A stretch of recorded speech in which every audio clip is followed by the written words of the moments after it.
Мінекей бізде дайын видео жібереміз да, соған байланысты сұрақ қойылса, біз оған жауап ретінде тағы видео жібереміз. Мінекей аман келді. Мына жерде дегендер не деген сұрақ қойылады. Хабарсын толық айтуға кетпейміз.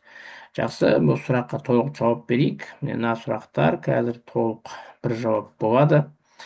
Бұл сұрақ бізде мінекей сілтеме бойынша бізде мына да ашылып тұрған. Электрлік өтімділігі мінекей мына бір есеп. Ортадағы электрдің кернеулігі 4 көбейту 10. Осы есеп, енді осы есепке байланысты біз ХБЖ-сы туралы айтып кететін болсақ, мінекей осының комментарийіне саламын ғой, және ол видеоның комментарийіне мына видеоны да салып қоямын, сөйтіп бірін-бірі арқылы өтіп кетуге де болады. Енді ХБЖ туралы айтатын болсақ, мінекей омега тең Е0 Е квадрат бөлу 2. Омега деген көлемдік тығыздық деп аталады. Көлемдік тығыздық. Мағынасы былай. Бір заряд болады, оның маңында электр өрісі болады. Бұл 2-ді сурет, бүйтсең 3-ді сурет болады, бүйтіп кеңістікте. Соның белгілі бір көлемін аласың, сол көлемінде қанша энергия бар, соны білдіреді. Бұл көлемдік тығыздық болады, ХБЖ-сы джоуль бөлу метр куб болады. Міне, 1 метр кубта неше джоуль энергия бар. Е деген нәрсе бізде диэлектрлік өтімділік болады. Диэлектрлік өтімділік. Оның ХБЖ-сы жоқ. Өйткені диэлектрлік өтімділік деген не мағына білдіреді? Бұл санмен беріледі. Бұл белгілі бір ортада электр өрісінің энергиясы артады, белгілі бір ортада кемейді. Электр өрісінің жаңағы күші, энергиясы, потенциалы артады, кемейді. Сонда, мысалы, қалай айтып айтсақ болады? Мысалы, суда ол 81-ге тең, суда 81 есе артады, өтімділігі артады да, диэлектрлік өтімділігі артады.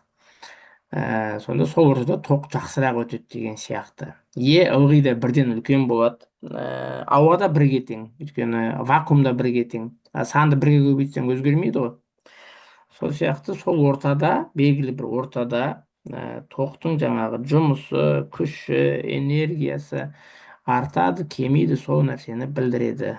Шаманың аты сол. Е0 деген бізде Фарадей тұрақтысы деп аталады. Ол мына есебімізде беріліп тұрады. Фарадей тұрақтысы 8,85 көбейту 10-ның қанша -12 дәрежесі фарад бөлу метр. Енді электр тұрақтысы дегеніміз, енді қалай айтсақ болады? Бізде фарад бөлу метр. Тәжірибе жүзінде алынған, енді мына Е0-дің барлығы зерттеу барысында алынған. Бұны ең алғаш мына формула айтады: С тең Е0 С бөлу Д. Сонда конденсаторды зерттеген кезде сол Фарадей тұрақтысы деген жаңа айтып кеттің, диэлектрлік өтімділік, конденсатордың жаңағы S ауданы Д арақашықтығы болып табылады. С деген сыйымдылығын білдіреді. Конденсатор дегеніміз электр энергиясын сақтайтын құрылғы. Сонда соны есептеу барысында осы Е0 шамасын тәжірибе жүзінде алған. Одан кейін бізде келесі Е деген ол бізде кернеулік. Кернеуліктің ХБЖ-сы бізде вольт бөлу метр. Бұл сондай шама, 2 ХБЖ-сы бар. Ньютон бөлу кулон дегенде бар. Кернеулік дегеніміз 1 кулон зарядтың күші деп атайды. Зарядтың күштік сипаттамасы. Жалпы жекеге заряд деп жазсаңдар болады. Сонда бізде пост па, заряд және туысқандары деп. Сол кезде осылар туралы толығырақ айтамыз. Ал енді мына формуланың ХБЖ-сын сұрақ қылып қойып жатыр оқушы. Сәйкесінше міне біз бұған жауап беріп жатырмыз. Мен кейін сақтай салам. Сұрақ болса тағы жібере берейік. Біз тағы да видео дайындай береміз.